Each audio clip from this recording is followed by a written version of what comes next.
No se lo adelanté al principio, en este bloque, en la secuencia, vamos a hablar de México a tres bandas, texto de Pedro J. Fernández, de Leopoldo Mendívil y de Juan Miguel Zunzunegui. Y hoy tengo pues a dos de los autores conmigo. Les agradezco muchísimo, Pedro, de nuevo. Hola. Siempre traes tu libro, ¿verdad? Es que Sí. no paras, y Leopoldo lo mismo. Pues para mí es un gigantesco honor. Yo soy fanático de tus mensajes editoriales y es un honor para nosotros estar aquí. No, hombre, el honrado soy yo. La verdad es que siempre da pues una gran oportunidad tener una mesa así, compartir argumentos, compartir ideas. Y bueno, pues este país es un gran pretexto para hablarlo, sobre todo en esta Sí, época. temas inacabables. La historia ha regresado a ser un tema principalísimo del debate público. O sea, los historiadores están hoy más vivos que nunca, quizás sobre todo porque tenemos un presidente que tiene como segunda vocación la historia. Así es. Y esto está obligando un poco a quienes se dedican formalmente a ese oficio a poner todavía un ojo más crítico, a poner más pensamiento crítico en la historia. Y justamente de esto va este texto, un recorrido crítico por la historia del país, de dónde surgió la iniciativa, a quién se le ocurrió y por qué esta banda a tres, ¿no? Que se ponen a escribir sobre el tema de nuestro país. Pues justamente queríamos colaborar desde hace tiempo, los tres. De hecho, vivimos muy cerca y nos encontramos por todos lados. Y en un cóctel que organizó la editorial, estábamos ahí tomando con Martín Moreno, que nos hizo el favor de prologar el libro, y se nos ocurrió esta idea de qué tal si hacemos este recorrido por la historia de México, y como que quedó ahí un poco ese día. Y luego como que nos caló la idea, así como de, sí, hay que hacerlo. Y empezamos a bajar esta idea porque pues cada uno tiene su estilo, su público, y pensamos que sería oportuno que los tres ofrecieran su visión de la historia.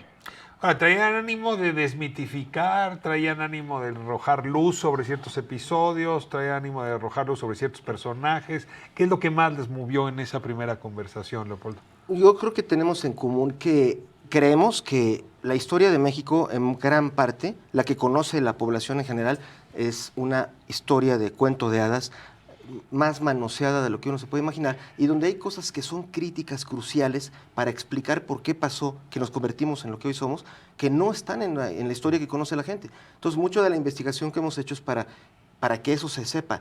Y la óptica un poco de este libro era, bueno, van 500 años de que este país tiene un ciclo, muy en el sentido de tu mensaje editorial de esta mañana, de que estamos repitiendo ciclos que nos van sumiendo y ya es tiempo de que aprendamos las lecciones. O sea, tratar de hacer una especie de radiografía, un análisis ahora sí que no diría una autopsia ni biopsia, pero una radiografía, porque muchas de esas cosas se han repetido. Y de eso se trata este libro, México a tres bandas. Dice Leopoldo, Pedro, que tenemos historias de hadas. Los libros de texto son un cuento de hadas. O sea, no estoy diciendo que hayan mentiras, pero maquillan bastante más que aquí en La Octava cuando te vas a poner frente a la cámara. Idealizan. Digamos que idealizan mucho.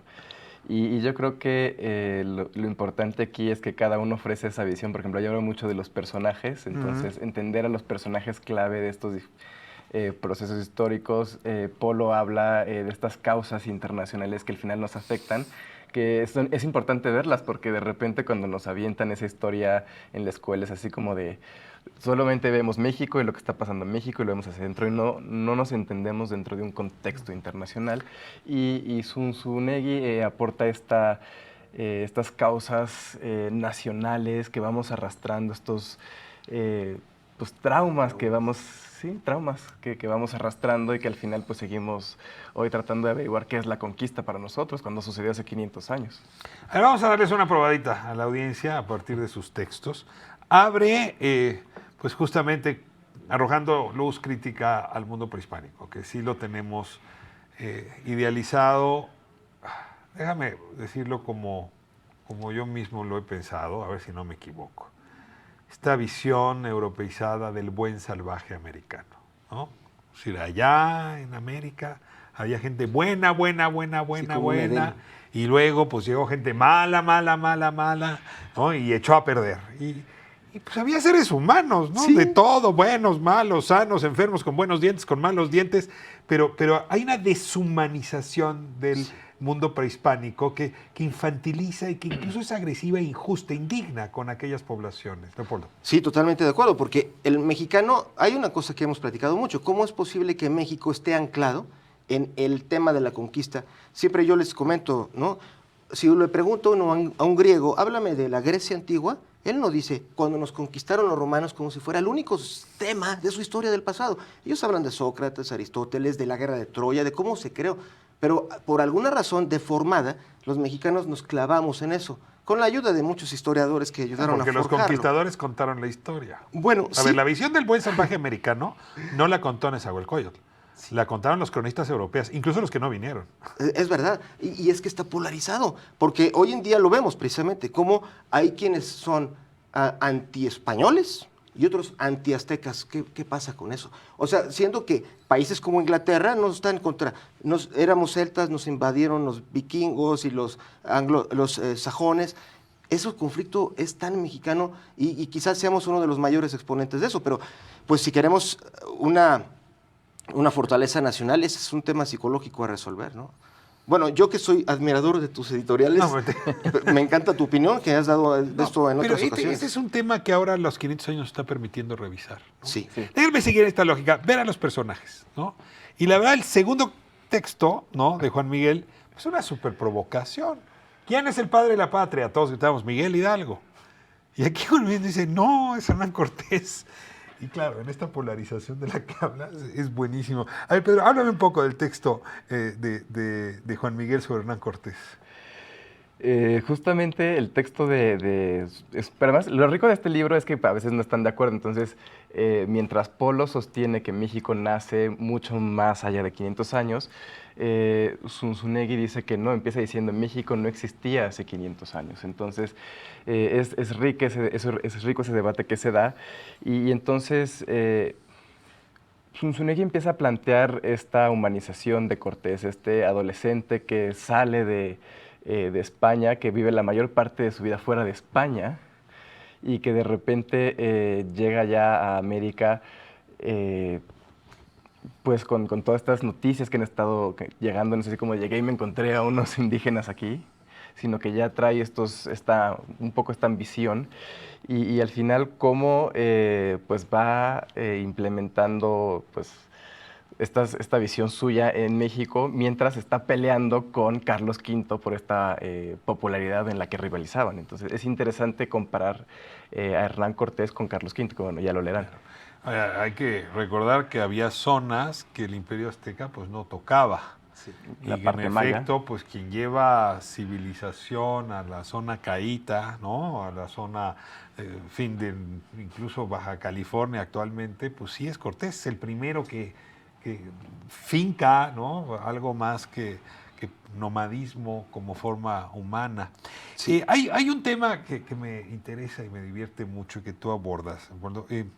Hay una clásica distancia entre americanos que fuimos colonizados por España y americanos que fueron colonizados por Inglaterra. Es decir, no nos caemos, en el fondo no nos caemos bien.